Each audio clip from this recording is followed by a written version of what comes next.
This tournament means a lot to me, just growing up in Chapel Hill, just up the road. Had some good finishes here. My first year I played, Mark Brazel, tournament director, gave me an exemption, and I finished fourth, and it was a really cool moment. I was on the Korn Ferry Tour, was just getting my PGA Tour card for the upcoming fall, and it was a really good experience to kind of jumpstart my PGA Tour career. This is one of my favorite events of the year. Just a lot of family and friends close by, and so I'm really excited to come in this week with a lot more freedom than the last kind of couple of years, being on the bubble of the playoffs. Pretty much locked up a lot of things coming in this week. So playing stress-free golf, just trying to play my best and hopefully try to win this one because it's definitely way up there on my list. It certainly hasn't hurt the confidence. It's been pretty amazing. It's been an awesome year. And like the last couple of years, I was playing really good golf, but I hadn't quite broken through the way I have this year. And just continued to kind of work hard, made some changes both physically with my body and then swing just in a really good spot. And so a lot of that hard work's kind of paid off this year. Continue to have built more and more confidence as I've gotten the experience against the best players in the world. It's been awesome to play and, added a major this year, U.S. Open that I hadn't played in before, and finished 10th there. So just trying to continue to learn, continue to build on my experiences and have a ton of fun along the way. Yeah. You can't get it out of your mind. If you have, then you're a god. I mean, like props to you for your mental edge. But yeah, everyone kind of has those kind of thoughts in the back of their head. It's easy to kind of get rid of them if you're playing really good golf, at least kind of those first couple rounds, and you're sitting in a position where you don't really have to think about it too much, and you can focus more on winning the golf tournament. Because that's the biggest thing for us is when we get our minds off of winning golf tournaments, it kind of it inhibits, it just takes away from kind of your best golf.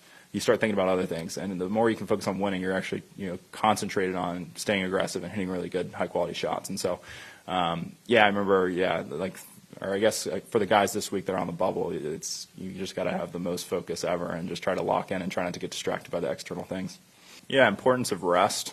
It comes to mind right now just because I'm coming off an off week, and after the British, long flights, everything like that, I remember feeling pretty a little bit tired. I just had a pretty long season, and so I took Saturday, Sunday, Monday, Tuesday completely off of golf. And back when I was working, I really wasn't touching a golf club at all unless it was with a realtor or a member guest or something like that. And when I did play, I was playing really well. It's not like I lost my natural talents or my game. So I kind of learned from that the importance of rest and not having to go to the range and grind for 3 or 4 hours a day, which playing on the mini tours and going up towards the Korn Ferry Tour, you feel like you kind of have to. You feel like you have to work really hard and change a lot of things and make your game, kind of build it for the PGA Tour. And in reality, if you're a really good golfer, things are going to take care of itself. You just got to kind of trust the process and make sure you feel good when you go and tee it up. So, it's nice to kind of, this July I've taken a little bit of rest after a long, hard stretch.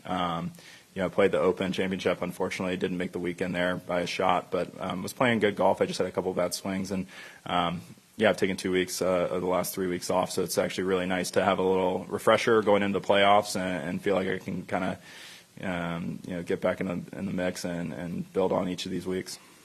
I feel like it's mentioned every single day, so it's always on my mind, whether I want it to be or not.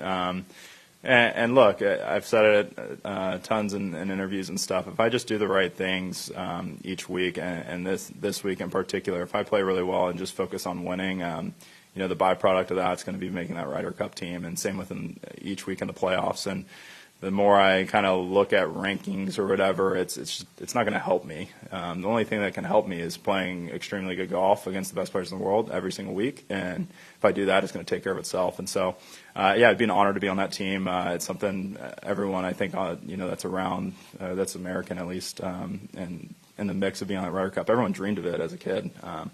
And even getting on tour and on the Korn Ferry Tour, everyone, those are the events you want to play in.